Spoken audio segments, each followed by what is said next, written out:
Studio Ara. फागुन भर रंगे दे छमिया रे चोली, गुच्ची हो गुच्ची में पियावे दाना गोली। होली हत का कुछ करबा तू? अरे फागुन भर रंगे दे छमिया रे चोली, गुच्ची हो गुच्ची में पियावे दाना गोली। ना ना ई सब ना होई। ना ना ना करो मना ना करो धरा के अदातिया। उहे रंग ही के फेरा में रहेले सलई कवानतिया। उहे रंग ही के फेरा में रहेले सलई कवानतिया।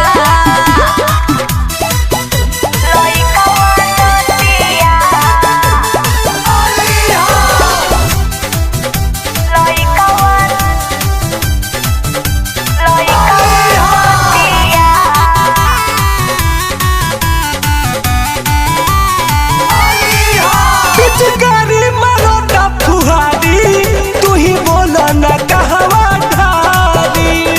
तंग जे करब कोरा में धरब देई दे हब गारी।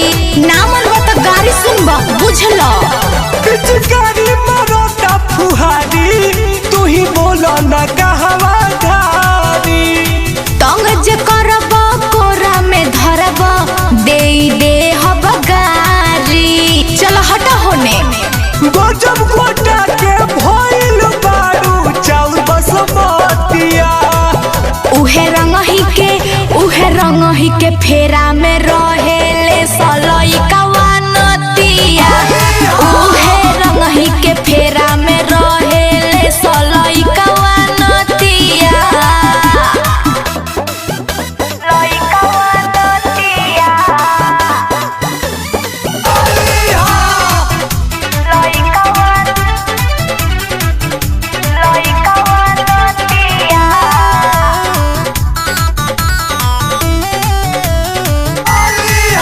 टुनटुनवा के बिगड़ल दमनवा, आज भीतर के तीतर रंगाई।